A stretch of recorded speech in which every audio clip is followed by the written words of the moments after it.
अस्सलामुअलैकुम ख़वातीन व हज़रात, उम्मीद है आप सब खैरियत से होंगे और अपने घरों में खुश और आबाद होंगे। आज जो हमारी रेसिपी है वो है चिकन तंदूरी की। उसके लिए मैंने तकरीबन 1.5 किलो के करीब चिकन ले लिया है। मैंने चिकन थाइस लिए हैं, आप अपनी मर्ज़ी के मुताबिक होल चिकन भी इस्तेमाल कर सकते हैं। मैंने चिकन को अच्छी तरह से वॉश कर लिया है और उसके बाद इसमें डीप कट्स लगा लिए हैं। अब मैंने एक अलग बर्तन ले लिया है जिसमें मैंने अब सारी मैरिनेशन जो है वो तैयार करनी है। उसके लिए जो मसाले हमें चाहिए हैं वो हैं, सबसे पहले तकरीबन 1 टेबल स्पून मैंने नमक लिया है और हाफ़ टी स्पून के करीब मैंने हल्दी पाउडर लिया है। इसको मैंने डाल दिया है इसमें। अब नेक्स्ट जो इंग्रेडिएंट है वो है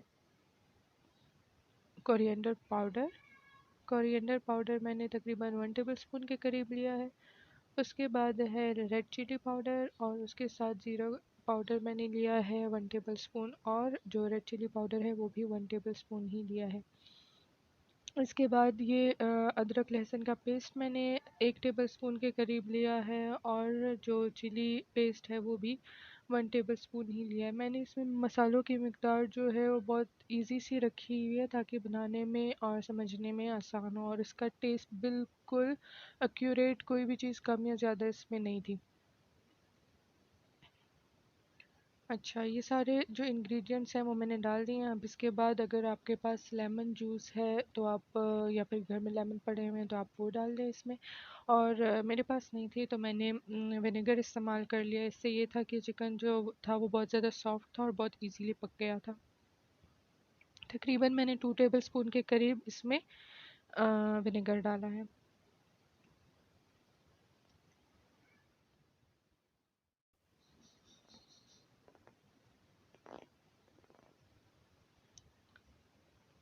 अच्छा जी, इसके बाद जो नेक्स्ट इंग्रेडिएंट है वो है तकरीबन मैंने लिया है 2 टेबल स्पून ऑयल मैंने लिया है। ऑयल मैंने इसलिए इसमें इस्तेमाल किया ताकि जो मसाला होता है वो बहुत अच्छे तरीके से चिकन के ऊपर चिपक जाता है और पकाने के टाइम पे जो है वो उससे अलग नहीं होता।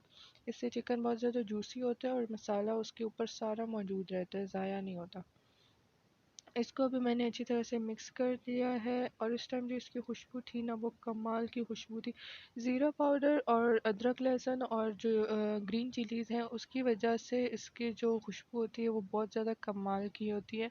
तो ये जो है मेरे हिसाब से ये इसके मेन इंग्रेडिएंट है, क्योंकि इसमें से एक भी स्किप हो जाए तो उसका वो ना ही उसकी खुशबू वो रहती है और ना ही उसका जो टेस्ट है।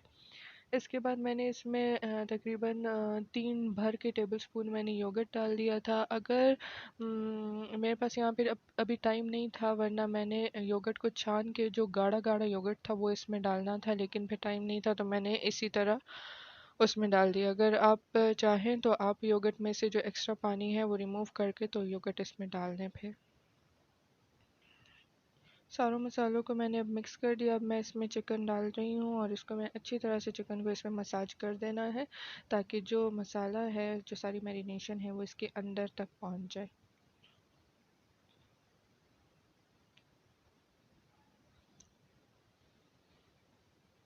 तो इसको चिकन को अच्छी तरह से इसमें हम मैरिनेशन में इसको मिक्स कर देंगे।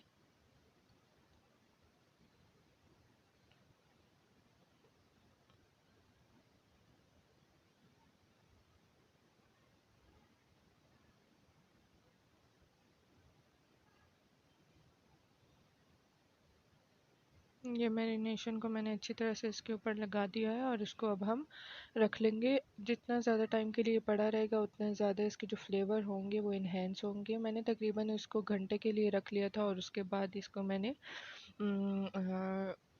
पकाना शुरू कर दिया था।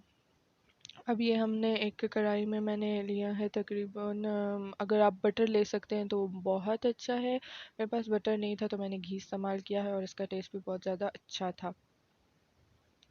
तो मैं सारे पीसेस जो हैं वो मैंने अभी आंच तेज़ रखी हुई है ताकि इसका जो कलर है और इसका जो मसाला है तो वो इसमें से उतरे ना। अगर हल्की आंच पे पकाऊंगी तो वो चिकन सारा पानी जो है एकदम से छोड़ देगा, तो उससे क्या होगा कि मसाला इसका जो है सारा उतर जाएगा। इसीलिए मैंने इसको तेज़ आंच पे पहले पकाना शुरू किया ताकि जो मसाला है तो वो इसके ऊपर चिपक जाए अच्छी तरह से। सारे पीसेस को ये मैंने इसमें रख दिया था एक ही बार में।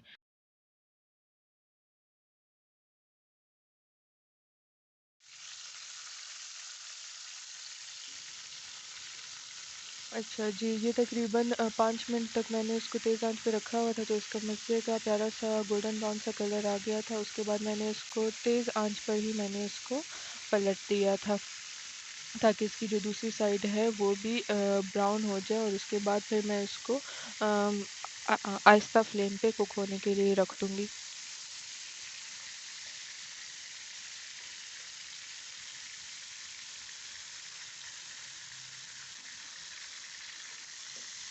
आप देख सकते हैं बहुत ज़्यादा अच्छा इसका कलर आ गया है, और मसाला जो है बहुत कम मसाला इस पर से उतरा है, बाकी सारा मसाला जो है वो इसके ऊपर चिपका हुआ है। इसके बाद मैंने इसको ढक लिया था, और इसको मैंने तकरीबन 15 मिनट्स के लिए मैंने इस पर से ढक्कन नहीं उठाया था, और इसकी फ्लेम जो है वो मैंने हल्की कर दी थी। 15 मिनट्स गुजरने के बाद मैंने इसमें से के ऊपर से ढक्कन हटाया, और अब इसकी साइड जो है मैं एक बार फिर से चेंज कर लूँगी, ताकि जो दूसरी साइड है वो जल ना जाए। तो ये वाली साइड भी अच्छी तरह से गोल्डन हो गई थी, लेकिन इसको मैंने अभी ये पका नहीं हुआ है, सिर्फ जो इसकी ऊपर वाली लेयर है वो उसका कलर अच्छा सा आ गया है। पकेगा ये हल्की फ्लेम पर ही, तेज़ फ्लेम पर पकाएंगे तो ये अंदर से कच्चा रह जाएगा, क्योंकि आप देख सकते हैं कि पीसेस जो हैं वो काफ़ी बड़े साइज़ के हैं। और वैसे भी तंदूरी चिकन जो है उसके लिए फ्लेम हमें शुरू में तेज़ रखनी पड़ती है, फिर दरमियान में हम उसकी फ्लेम को आहिस्ता कर लेते हैं, ताकि अंदर तक जो चिकन पीसेस हैं वो अच्छी तरह से पक जाएँ। इसके बाद जब मैंने दूसरी बार ये चिकन पीसेस को टर्न किया, उसके बाद मैंने जो मसाला जो पीछे रह गया था वो मैंने इसमें बाद में डाला था, क्योंकि शुरू में डालने से मसाले ने जल जाना था, क्योंकि फ्लेम हमने बहुत ज़्यादा तेज़ रखी हुई थी। इसीलिए जो बाकी का मसाला था तो वो मैंने इसमें बाद में डाल दिया था।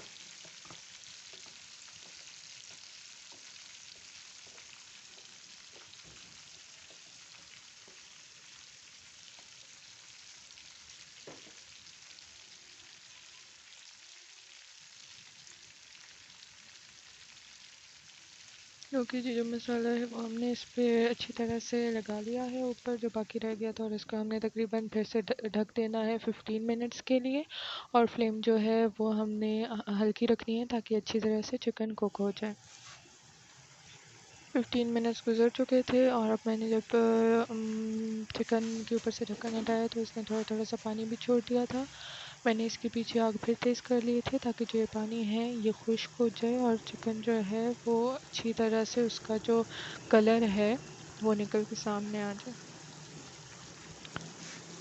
तो ये अब तेज़ आंच पर कुक हो रहा है। तकरीबन ये आप देख सकते हैं चिकन जो है वो बोन से अलग हुआ हुआ है।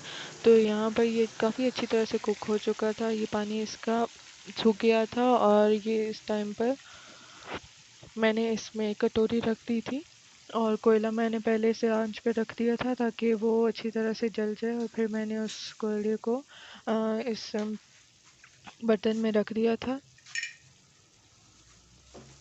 और इसके ऊपर मैंने 2 to 3 ड्रॉप्स जो आपके पास बटर है तो बटर इस्तेमाल कर ले। मेरे पास ऑयल पड़ा हुआ था, तो मैंने 2 to 3 ड्रॉप्स जो ऑयल मेरे पास बर्तन में रह गया था तो उसी को मैंने इसके ऊपर कोयले के ऊपर छिड़क दिया, तो उसके अंदर से धुआं निकलना शुरू हो गया था। फिर इसको मैंने कवर कर दिया। तकरीबन आप अपने टेस्ट के मुताबिक, हमें ज़्यादा कोयले का टेस्ट इसमें नहीं पसंद होता, जो हल्का सा टेस्ट और खुशबू आती है वो अच्छी लगती है। बहुत ज़्यादा फ्लेवर आ जाए कोयले का तो फिर वो गला ख़राब कर देता है इस तरह से। तो इस वजह से हमने इसमें तकरीबन 3-4 मिनट के लिए मैंने कोयले को बीच में छोड़ दिया था, और उसने अच्छी तरह से जो अपना फ्लेवर और अपनी जो खुशबू है ना वो निकाल दी थी, और वो सारे जो चिकन है उसमें अच्छी तरह से इसकी खुशबू आ चुकी थी।